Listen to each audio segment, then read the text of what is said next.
సంవత్సరాల తరబడి ఎన్ని మందులు వాడినా మీ మోకాల నొప్పులు తగ్గట్లేదా? ప్రాణ పెయిన్ క్లినిక్ లో అత్యాధునిక చికిత్స. గుంటూరు పార్లమెంట్ టీడీపీ అభ్యర్థి పెమ్మసాని చంద్రశేఖర్ నామినేషన్ దాఖలు చేశారు. ఈయన దేశంలోనే అత్యంత ధనిక ఎంపీ అభ్యర్థిగా నిలుస్తున్నారు. తన కుటుంబానికి 5,785.28 కోట్ల విలువైన ఆస్తులు ఉన్నట్టు ఆయన ఎన్నికల అఫిడవిట్లో ప్రకటించారు. అందులో చరాస్తుల విలువ 5,598.65 కోట్లు కాగా స్థిరాస్తులు 186.63 కోట్లు. ఇక అప్పులు 1,38 లక్షలని పేర్కొన్నారు. స్వతహాగా డాక్టర్ అయిన చంద్రశేఖర్ అమెరికాలో వైద్య వృత్తితో పాటు వివిధ వ్యాపారాల్లో సక్సెస్ అయ్యారు.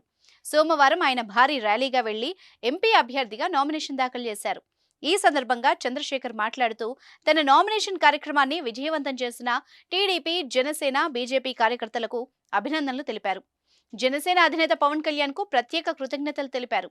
టీడీపీ అధినేత చంద్రబాబు నాయుడు తనపై ఉంచిన నమ్మకాన్ని నిలబెట్టుకుంటానని అన్నారు. అనూహ్యమైన ప్రజాస్పందన వచ్చిందని వాళ్ళందరికీ రుణపడి ఉంటానని అన్నారు చంద్రశేఖర్.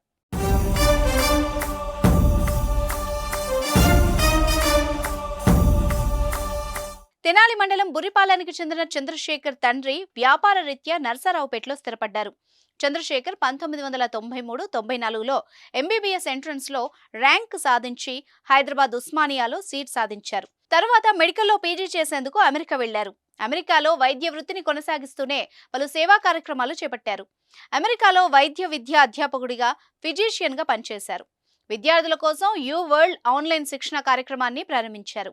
నర్సింగ్, ఫార్మసీ, న్యాయ, వాణిజ్యం, అకౌంటింగ్ విభాగాల్లో సైతం అమెరికాలో లైసెన్సింగ్ పరీక్షలకు శిక్షణ ఏర్పాటు చేశారు. అమెరికా ఫిజిషియన్ అసోసియేషన్ లో సభ్యులుగా పలు సేవలను అందించారు. పెమ్మసాని ఫౌండేషన్ ద్వారా ఉచిత వైద్య సేవల్ని అందించారు. వైద్య బీమా లేక ఇబ్బందులు పడుతున్న ప్రవాస భారతీయులకు అండగా నిలిచారు. పల్నాడు ప్రాంతంలో ప్రజల తాగునీటి సమస్యల్ని తెలుసుకున్న ఆయన 120 బోర్వెల్స్, ఆర్ఓ ప్లాంట్లను ఏర్పాటు చేశారు. తెనాలి మండలం బుర్రిపాలెంలోనూ ఉచిత ఆర్ఓ ప్లాంట్లను నెలకొల్పారు.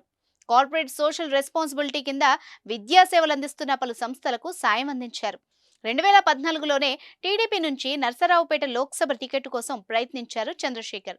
2014, 2019లో మాజీ ఎంపీ రాయపాటి సాంబశివరావుకు అవకాశం ఇవ్వడంతో ఆయన కొంతకాలం వేచి ఉన్నారు. తన వ్యాపారాలకు ఇబ్బంది అవుతుందని కొన్నాళ్లు విరామం ప్రకటించారు గల్లా జయదేవ్.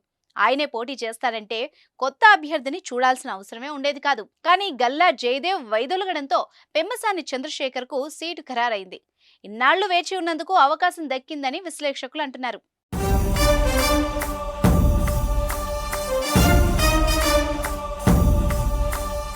సుమన్ టీవీలో మీ పర్సనల్ అండ్ బిజినెస్ ప్రమోషన్స్ కోసం కింది నెంబర్కి కాంటాక్ట్ చేయండి.